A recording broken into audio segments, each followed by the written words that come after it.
This is why white people are afraid of black people. I was brought up in Crow, Bedford-Stuyvesant, in my town. But I would like to say what scares us is I think we hear violence. The young lady said she's afraid of violence. And isn't it sad that we who have been the victims of so much violence, now whites fear violence from us? We do not have a history of killing white people. White people have a history of killing us. See? And what you fear, may I say this, sir? What you fear, it is a deep guilt thing that white folks suffer. You are afraid that if we ever come to power, we will do to you and your fathers what you fear.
Scares us is I think we hear violence. The young lady said she's afraid of violence. And isn't it sad that we who have been the victims of so much violence, now whites fear violence from us? We do not have a history of killing white people. White people have a history of killing us. See? And what you fear, may I say this, sir? What you fear, it is a deep guilt thing that white folks suffer. You are afraid that if we ever come to power, we will do to you and your fathers what you and your people have done to us. And I think you are judging us by the state of your own mind, and that is not necessarily the mind of black people.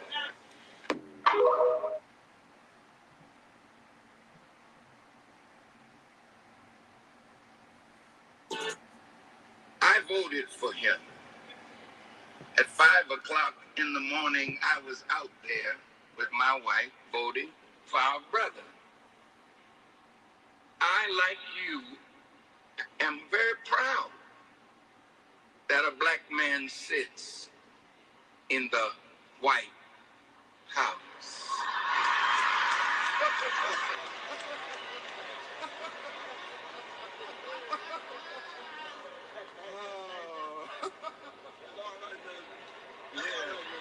But I also understand very clearly, and we should understand that it is the White House. And until we exercise power to force that house to address our agenda. Now remember, our dear sister Julianne Malvo mentioned A. Philip Randolph.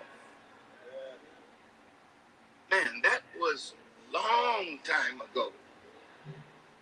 And the cry was jobs and justice.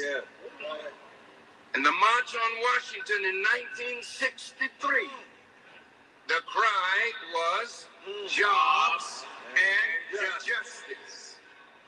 In the 20-year anniversary of the March on Washington, the cry was jobs and justice. We are now in 2010. And what is the cry? Jobs and justice. Well, wait a minute. How long are you going to sit around begging white people to do for us what we have the power to do for ourselves?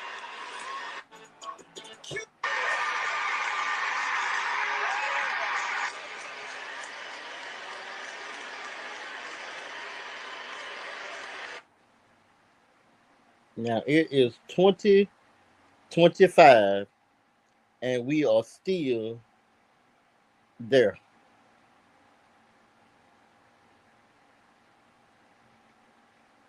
Let me play that back again.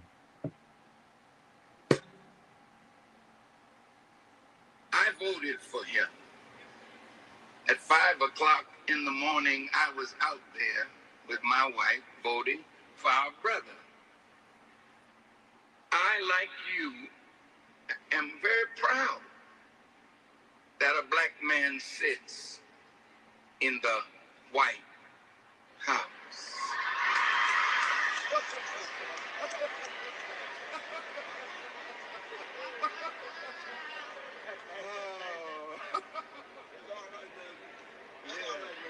But I also understand very clearly, and we should understand that it is the White House. And until we exercise power to force that house to address our agenda, now remember, our dear sister Julianne Malvo mentioned A. Philip Randolph. Man, that was a long time ago. And the cry was jobs and justice.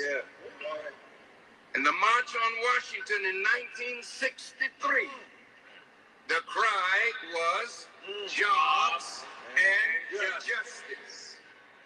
In the 20-year anniversary of the March on Washington, the cry was jobs and justice. We are now in 2010. And what is the cry? Jobs and justice. Well, wait a minute. How long are you going to sit around begging white people to do for us what we have the power to do for ourselves? In the building.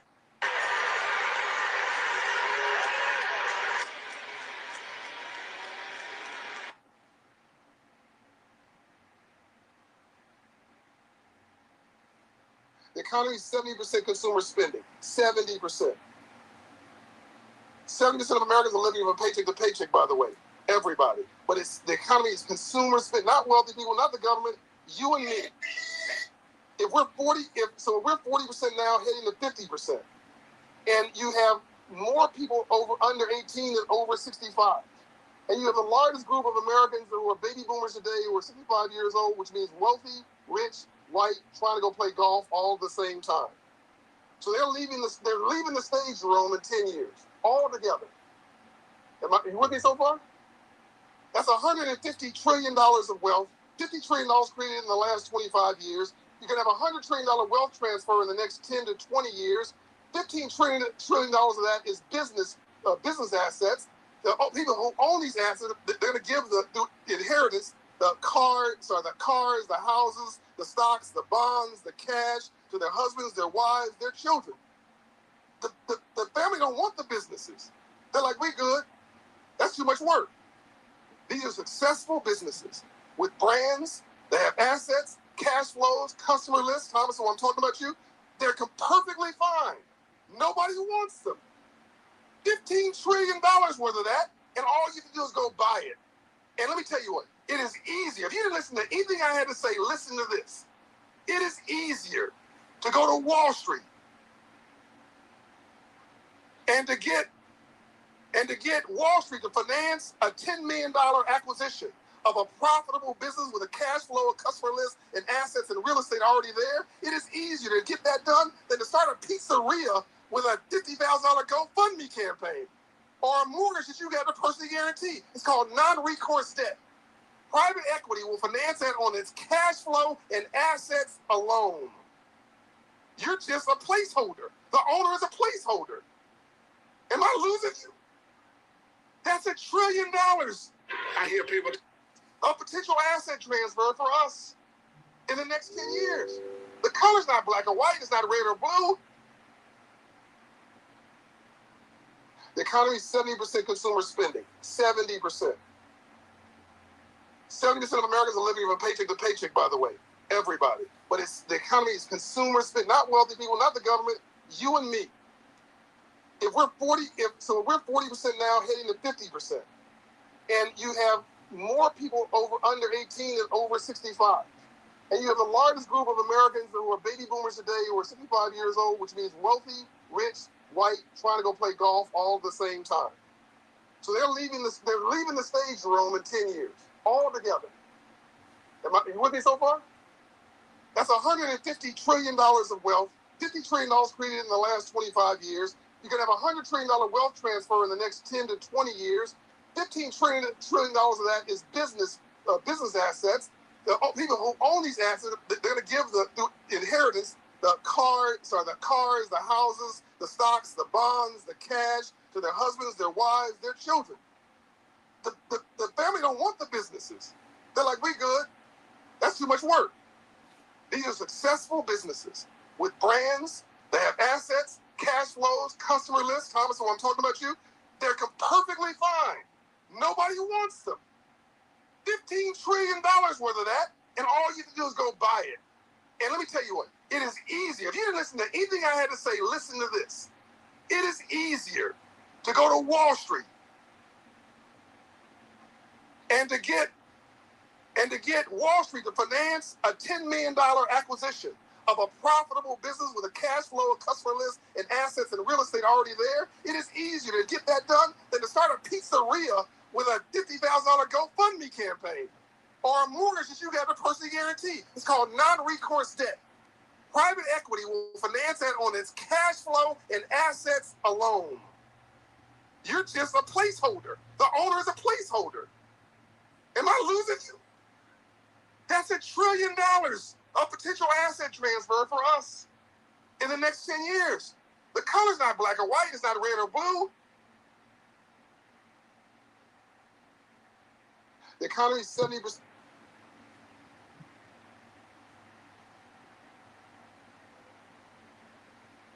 What I did, when you get in trouble, you better know how to call Jesus.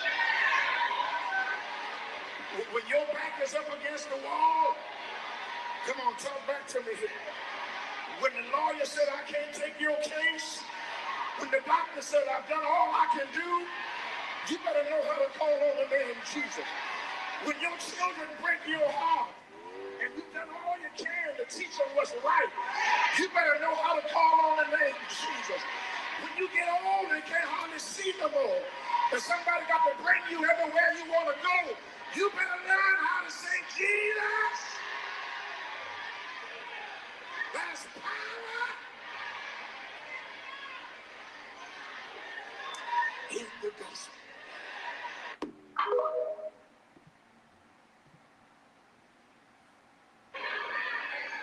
When you get in trouble, you better know how to call Jesus. When your back is up against the wall, come on, talk back to me here. When the lawyer said, I can't take your case, when the doctor said, I've done all I can do, you better know how to call on the name Jesus. When your children break your heart, and you've done all you can to teach them what's right, You better know how to call on the name of Jesus. When you get old and can't hardly see no more, and somebody got to bring you everywhere you want to go, you better learn how to say, Jesus, there's power in the gospel. All right. Good evening, everybody. Late night live, the DCN smoke. Coming to you very briefly. What is it around 10:44? Gonna try to finish up by 11 o'clock or a little after. The first subject, immigrants. They are pulling together. Look at what's going on out in Los Angeles and across the nation. You gotta admire them for what they're doing, coming together, whether you like them or not. But they are pulling together. And when black folk learn how to do that, my,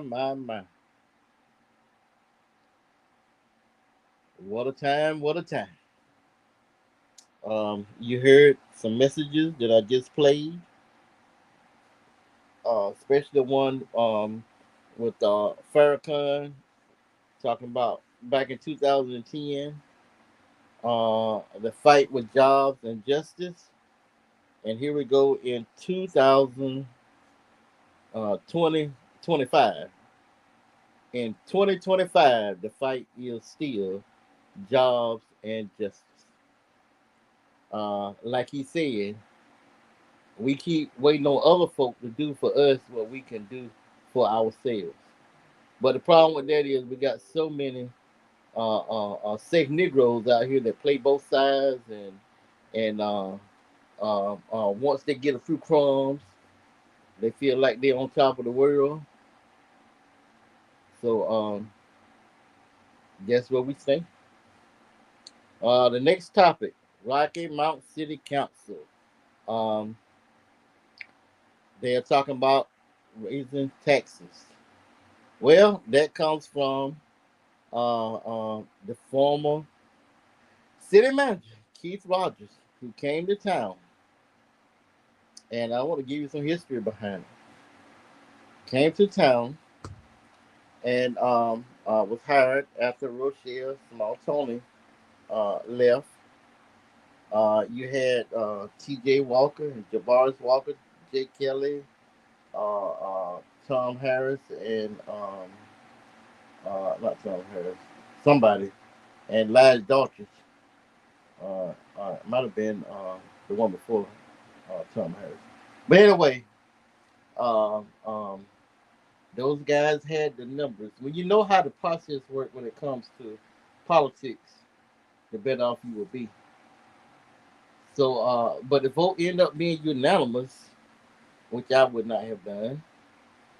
Uh, um, but that's sometimes what they do to make it like it's unanimous decision when uh, uh, that's not the case. But this guy, if I'm not mistaken, came in here, and I believe they gave him a big raise before he even got here. Then that Negro just came here and done what he wanted to do. And now, if I'm not mistaken, the city is in $11 million uh, uh, uh, crunch, or whatever you want to call it, deficit.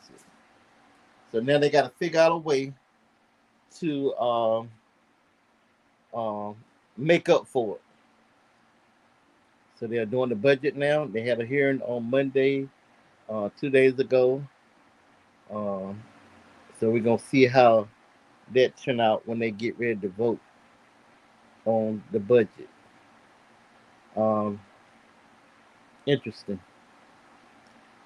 But what is more interesting is what would have happened if the council hadn't woke up and did what they did when they did to get rid of Keith Rogers. The whole city might would have been bankrupt by the time he got through. But you had certain folk that were still supporting him up to the last minute. When folk were trying to get information, especially Councilman Andre Knight were asking for information, he kept saying, "I'll get it back to you." I would just love to know just all that he did and how he used funds and he brought all these folk in here with these high salaries. I don't know where he got the funds from. Police department got the big raises. Other departments got crumbs. Arnie Jones got fired. It just ought to be some way that that this guy could be held accountable and those that supported him. But make me wonder, was somebody getting some kickbacks? Something had to been going on. They were benefiting somehow, in some way. I wish it was so that whatever has been found, that it would be made public. I mean, I think it ought to be made public. Uh, um, you're dealing with the public, so if I think it ought to be made known how, uh, why they in the situation they in, how he spent the money. That's right. Um, y'all better follow the Rocky Mount City Council and talk to them about the budget. But they're gonna have to do what they need to do, and it's sad that uh, some gonna like it and some ain't. Ever how they move forward. Same thing with the Edgecombe County. But let me stay on the council. Um, Now moving right along to Tarboro City Council on Monday night had to they voted on a replacement for a vacancy of John Jenkins, who resigned around 2 months ago. Um, I just wish I could have been in two places at one time. However, Brianna Baker did video the Tarboro City Council meeting while I was at the Rocky Mount City Council meeting. And I was on my phone listening to what was going on, which was very hard to do because they have no acoustics. If they got microphones, they do not talk into them. So I don't know what they got over there, but I have a external speaker that I use so I can pull them in. Um, um, Speaker and microphone, speaker, same thing. It's a Bluetooth. But anyway, that was very interesting. And what was so interesting about Monday night, the vote on the vacancy. Now I uh, seen how it was one black candidate and what was it? Um, Two white candidates. The council is made up of four whites and three blacks at the moment because of the vacant seat. It was Monday night. I'm speaking to Monday night because we're gonna get there. Um, and so obviously the three blacks voted for the black male, and the other four whites, two voted for one of the whites, two voted for one of the others. But it appeared that many, like myself, uh, um, thought that when they voted three for the black candidate and two for the white candidate, that the black candidate would have won. However, in the last hour, they get to the meeting and discuss the process. Now, how in the hell do you wait until the last hour, come into the meeting and discuss the process? Um, this is something that should have taken place immediately after the vacancy came open. The process of how to replace the candidate, the council member, should have been discussed amongst the attorney, the council members, and then told to the candidates. I'm having a hard time with how this all unfolded. This is why you have an attorney to make sure you do stuff legal, and right, when that's what the attorney is there for, to make sure the council does things right and legal. Um, so why did they wait to get to the meeting on Monday night to discuss how they would be carrying out the process? Now, I understand that some of the candidates didn't know the process. In all my years, I've been actively engaged in politics since the '80s, and I have been in appointments set to the table when we appointed Congressman G.K. Butterfield to replace can't even think his name now.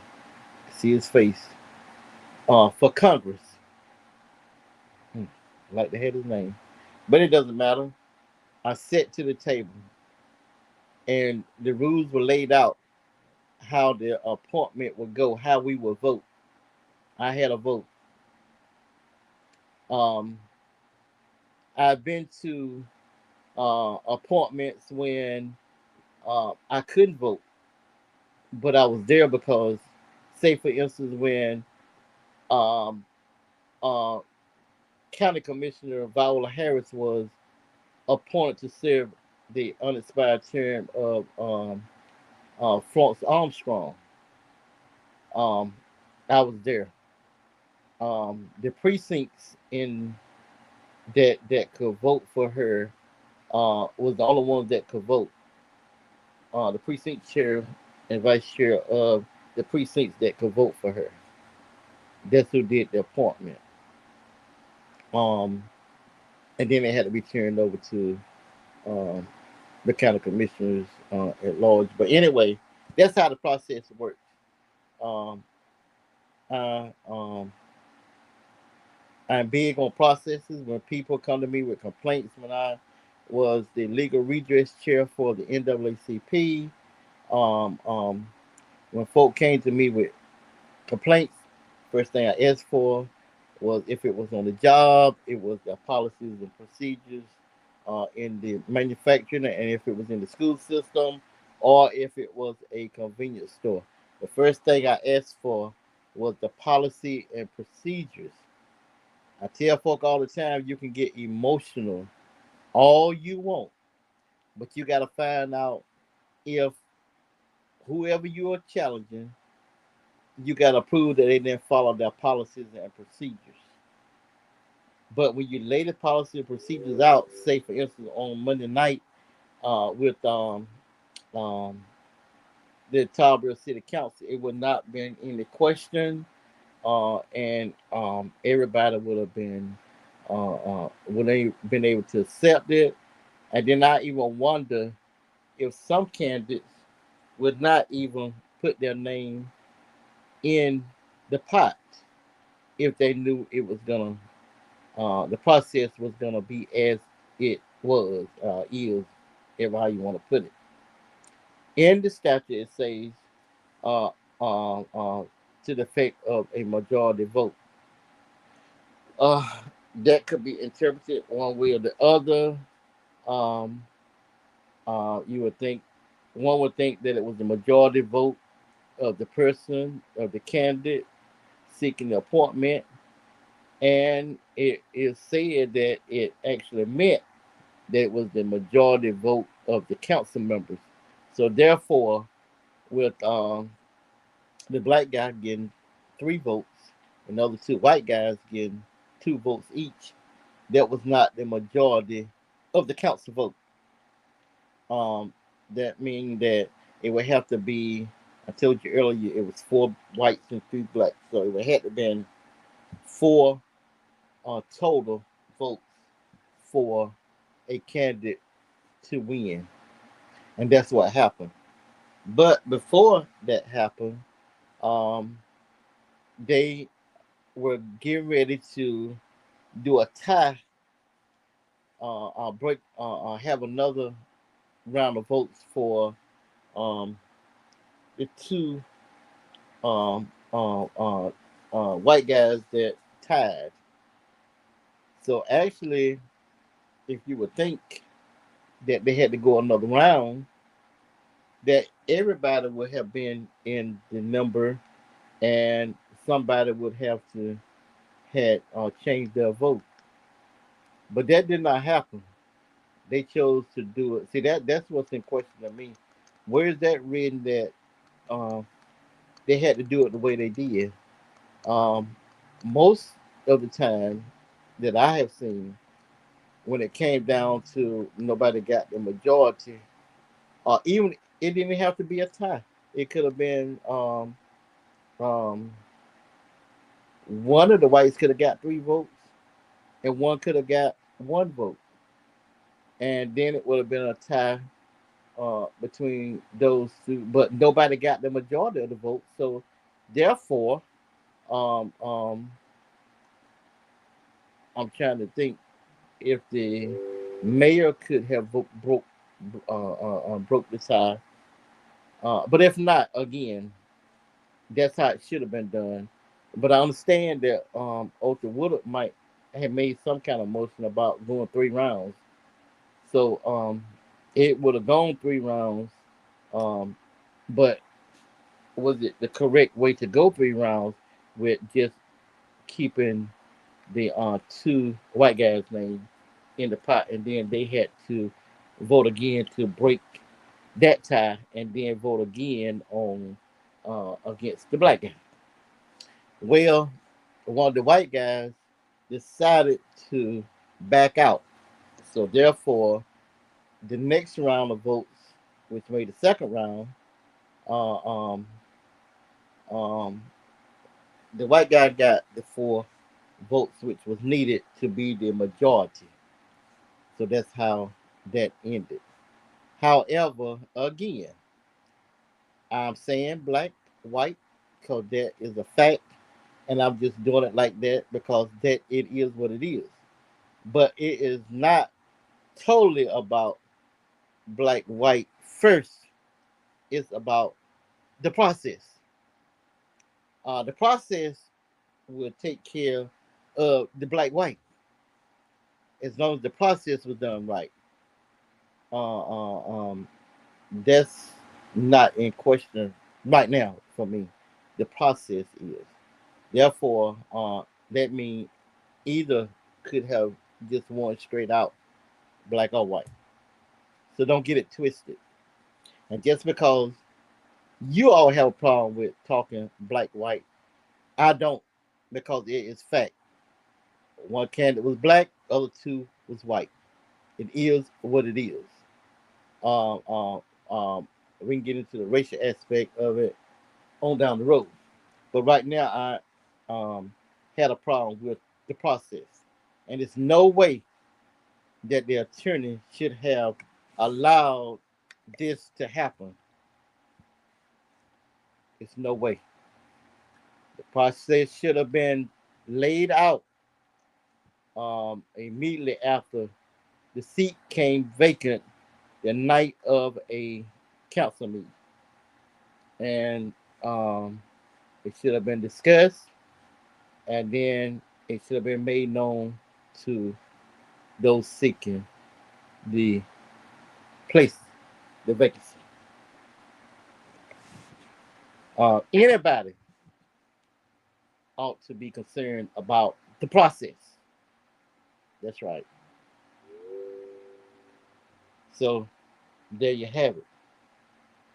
On last night, Edgecombe County Public Schools redistricting, you can call them a form, I guess you'll call it a forum. One of four began last night at North Edgecombe. Had a nice crowd. They didn't live stream it last night, but they said they will be live streaming the following three. Now I did live stream last night, and the last time I checked, it was 1.2K. Let me check now and see how many people um, um, have watched the video from last night at North Edgecombe.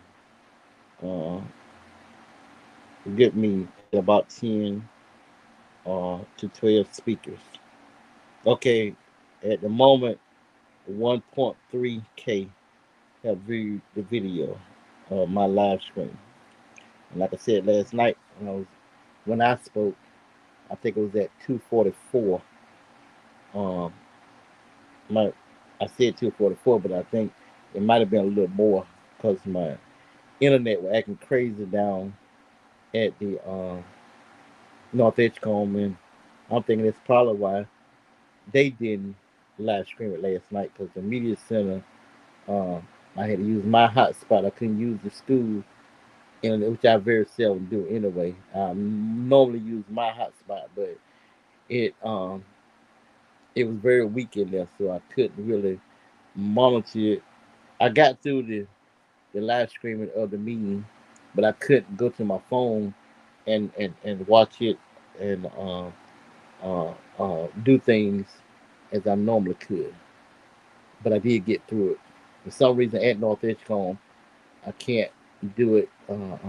Couldn't live stream in the gym, but back in the lunchroom part, I was able.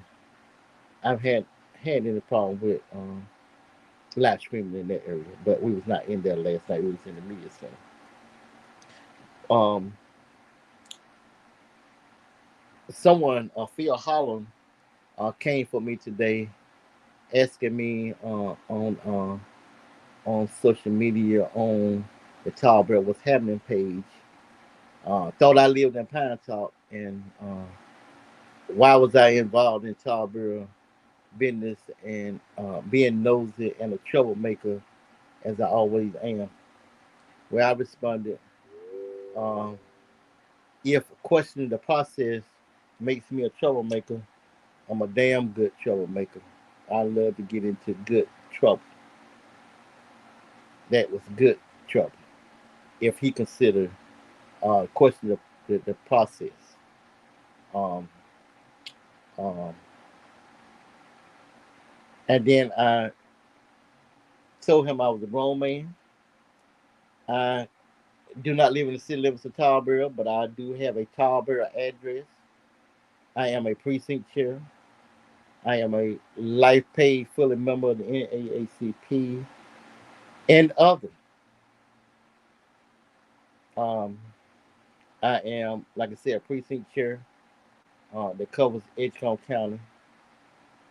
I can speak to anything I want to speak to. I serve Edgecombe County. I'm concerned about all of Edgecombe County. And with a Democrat in the seat, although it's a nonpartisan race, they are ex officio members of the Democratic Party Executive Committee. So therefore, I am concerned about processes and Democrats that seek office, whether it be nonpartisan or not. Because if um, the Democrat win to sit in that capacity, then that person will have an opportunity to vote on stuff that matters. Also, I have family and friends that I represent in Edgecombe County. Something I have been doing since the late 80s. So therefore, oh, and the other thing, I shop in Tarboro every day, not every other day. I live 7 miles out of Tarboro, 3 miles out of Pine Top, and it's very seldom I miss a day from spending some money in Tarboro. And just like Rocky Mount, some have questioned uh, um, me speaking out in Rocky Mount. The same goes. I shop there. I work there. I've been working there for 38 years. I was going there before then, serving on committees. And again, the Edgecombe County Democratic Party covers the Edgecombe County side of Rocky Mount. I've also attended many meetings on Nash County side, school board, Democratic Party. Got family and friends and enemies, and I have folk that allow me to speak for them because I speak for those who are afraid, those who do not want to get involved for whatever reason, but know that they got folk that represent them. Some people don't want to get involved because of retaliation. Um, um, the child in the school system, if they got one in the school system, and just other areas. But anyway, I have no problem with the retaliation come for me because I can take it. Um, what's 11:10? So I want to stay on, but a little bit afterwards. Uh, I missed the last opioid meeting tonight. Um, I hate that. One of three. I attended the one um, in Rocky Mount, Pine Tops, and I missed the one tonight. But I had something to come up, so I couldn't make it. Um, and see, um, when I do what I do out of pocket, some things I just have to take care of. Uh, and what I had to do today couldn't wait. And if I waited, it would put me behind schedule because I had ended up going back to Rocky Mountain tonight after I took care. I was right in Tarboro. Had to come to Pine Top, then had to go back to Rocky Mount. Um, and see, I've been trying to do this live since last week, but it be so late when I get in from running here and there and doing stuff and uh, um, putting stuff on the back burner that I could be doing when I'm out here doing charitable work, videoing and doing things that I'm not getting paid for. But I have got to take some time to take care of some business that I really need to take care of with some things coming up um, um, community wise. Some stuff I gotta take care of before August. But tomorrow night at 6 o'clock, we'll be at Tower High, the Edgecombe County Public Schools Redistricting Forum number 2. So come on out to Tarboro tomorrow evening with your concerns on the redistricting of Edgecombe County Public Schools. Um, the reason why the redistricting is because 1,700 children is entered into Edgecombe County Public Schools during this past school year. Uh, this this past school year in July, they came over from Nash County Public Schools uh, um, um, as a part of the demerger, and you have around 1,700 children, and you have 9,800 residences. So therefore, um, the school system has got to be redistricted so that Rocky Mount City will have representation from an elected school board member on the Rocky Mount side, Edgecombe County. So that's the purpose of the redistricting. However, it will affect every school district. Right now, my board member is Reverend Raymond Privet. But the two maps that's on the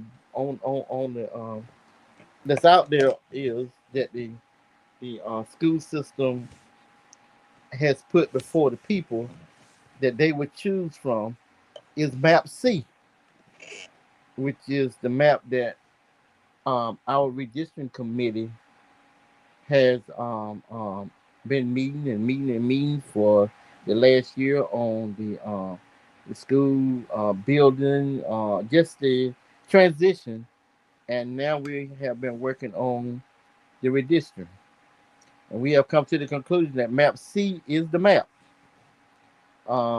It keeps most precincts whole. Um, map D2, you hear me? D2. It was a map D because they some board members wanted the school board to look like the county commissioner district, and that cannot be done. So they came back with map two. Map two is not the way to go. And to get more information, come out on tomorrow. Look at the video from last night and others that I have recorded. And if you can't make it on tomorrow, look at the meeting on tomorrow. But it will affect every district in the county. Now, I said that Reverend Raymond Privet is my school board rep now, but in C, Dino Ellis will be my school board rep. In D2, William Ellis, Dino will be my representative. So it doesn't matter which map they go with, he's still gonna be my representative. However, again, map C is who is the map that I support, and all those that have been speaking out. Nobody has spoke out for map D. Um, I'm looking that it probably will be some on tomorrow, map D2, but I will have to wait and see. And then the following week, uh, Forum 3 will be held at Southwest Edgecombe. And then I think it's the following week, it will be held in Rocky Mount. So you have three more forums that you can attend about the Edgecombe County Public Schools redistricting. Folk, y'all better get involved in what's going on the local level, the state level, and the national level. But don't forget that you definitely need to be involved in what's going on the local level. Does not matter if you have a child in the school system, you pay school tax. You are a citizen. And the reason why the D2 is because uh, um, it was created to try to save Ann Kent seat. Um, that's the one that been mostly uh, uh, um, the maps been carved out for. So I stated early on in some means that it shouldn't be about saving yourself. It need to be about saving the children. What's best for the children. The board seat will be open for anybody to be able to run. So the seat do not belong to any one person. That's why you have elections. So during election time, anybody can file to run for any of these seats. So keep that in mind. No matter what happens, the seats are open for anybody to be able to file and run. Only Evelyn Wilson seat. Um, um, let's see. I think it's Ann Kent. I want to think Julia uh, uh, um, Calhoun, and seem like it's 4 seats up at this time. However, again, come to the meeting tomorrow. Do your research. It's online. The maps are online on the school board site, and like I said, you can hear the discussion on the school board page, Facebook page, or YouTube, whatever they record on. And you can also go to my uh, Facebook page, and Facebook take it down after 30 days. So I put my videos on YouTube, so you can go to YouTube to see the videos. Um, I had to buy another laptop so I could maneuver. This stuff takes some money, uh, uh, finance and resources. So you gotta pay the cost to be the boss if you're gonna put stuff out there. But like I said, this is all charitable work for me. I don't get paid to do this. But it's about 11:20, and I'm gonna get out of here. I'll be back on live tomorrow evening if all goes well at Tarboro High at the Edgecombe County Public Schools Redistricting Forum. So I look forward to seeing you there. Come out, voice your opinion, uh, um, and listen to what others got to say. Contact your school board members. Contact me. Uh, Others on the committee. Um, Angela Bryant chairs the committee. If you want to talk to her or anyone else on the committee, I will hook you up. So this has been. Wait a minute. Let me see if there's anything else that I need to speak to. Uh, I try to come back on tomorrow night because the meeting's off from 6 to 7. So Thursday night is my actual live stream nights when I get a chance to come on. So maybe I get to come on earlier tomorrow night after we leave the redistricting forum, and I'll give you some announcements then. But I do want to throw in that the Eastern North Carolina Civic Group um, um, um, consists of 23 counties from Rocky Mount back to the coast. Our monthly meeting will be held Saturday in Wilmington at 11 o'clock to 1 o'clock. And if you would like to tune in, contact me. I'll send you the link. I have it on my page. Or you want to find out more about the Civic Group. Um, we are going to have um, a scholarship banquet at Edgecombe Community College on August the 9th. And Anita Earls will be our guest speaker.